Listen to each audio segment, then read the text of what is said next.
En 2026, choisir son assistant IA, ce n'est plus juste une petite fantaisie de geek. Non, c'est devenu une décision stratégique cruciale pour les entreprises. D'un côté, on a le mastodonte, le géant, ChatGPT. Et de l'autre, le challenger qui monte, Claude. Aujourd'hui, on va les mettre face à face pour voir concrètement lequel est le plus adapté à quel besoin. C'est la question que tout le monde se pose. Qui sort vraiment vainqueur de ce duel au sommet ? Pour y répondre, il n'y a pas de secret, il faut disséquer leurs forces, leurs faiblesses, et ce, point par point. Alors, plantons le décor. D'un côté, on a ChatGPT, une véritable machine de guerre avec plus de 300 millions d'utilisateurs. C'est l'adoption de masse, la référence absolue pour le grand public.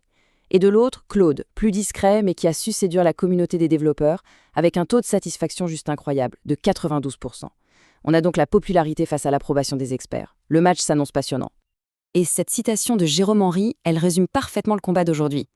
On n'est plus dans une course à la puissance brute. Non, la vraie question c'est, quel est le bon outil pour la bonne tâche ? La polyvalence quasi infinie de ChatGPT contre la profondeur et la spécialisation de Claude. C'est exactement ça qu'on va creuser. Allez, c'est parti pour le premier round, la création de contenu. L'écriture, la rédaction, c'est l'un des usages les plus répandus et vous allez voir, nos deux concurrents ont des styles très très différents.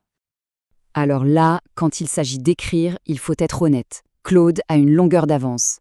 Les tests le montrent. Son style est beaucoup plus naturel, à tel point qu'il passe sous les radars des détecteurs d'IA dans 91% des cas.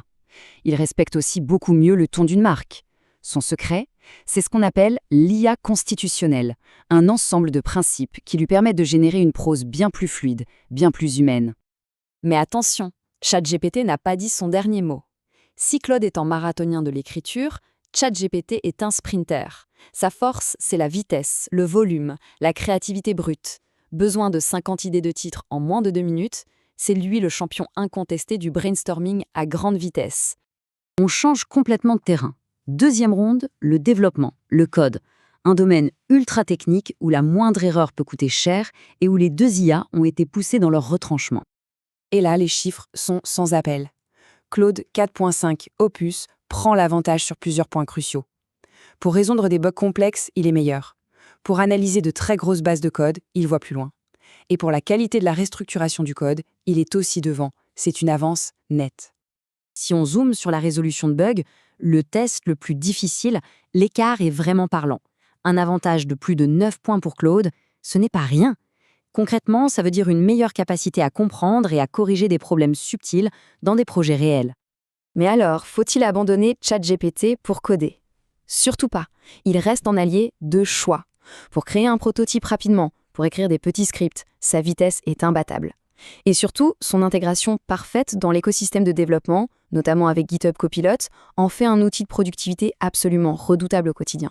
Troisième et dernier round, on va prendre un peu de hauteur. On ne regarde plus seulement la performance brute, mais tout ce qu'il y a autour. L'écosystème, les outils, les intégrations. Premier point clé de ce round, la fenêtre de contexte. C'est un peu la mémoire à court terme de l'IA. Et là, Claude frappe fort avec ce chiffre, 200 000 tokens. En face, ChatGPT est à 128 000 tokens. C'est déjà énorme, mais la différence est bien là et elle a des conséquences très pratiques.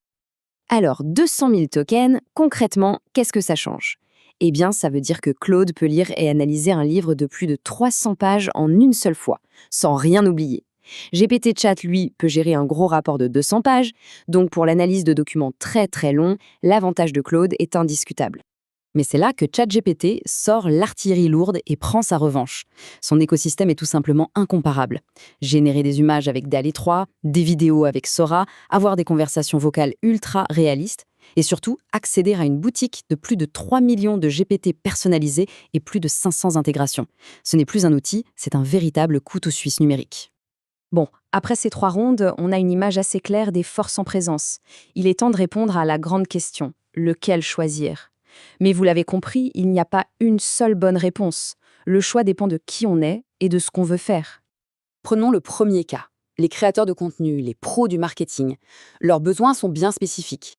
En fait, la logique est assez simple. Si le quotidien est fait de création de visuels, de vidéos, de brainstorming intense, alors ChatGPT est l'arme absolue. Par contre, si le but est d'écrire des articles de fond, des livres blancs, des contenus où la qualité de la plume et la nuance sont primordiales, alors Claude est sans aucun doute le meilleur choix. Maintenant, deuxième profil, les développeurs et les équipes techniques. Pour eux aussi, le choix est stratégique.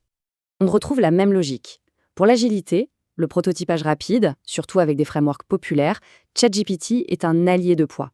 Mais pour la précision chirurgicale, pour travailler sur des architectures complexes, pour faire de la revue de code en profondeur, c'est là que la puissance d'analyse de Claude fait toute la différence. Mais alors, si chaque outil brille dans son domaine, est-ce qu'on est vraiment obligé de choisir ? Ça nous amène à une idée beaucoup plus intéressante.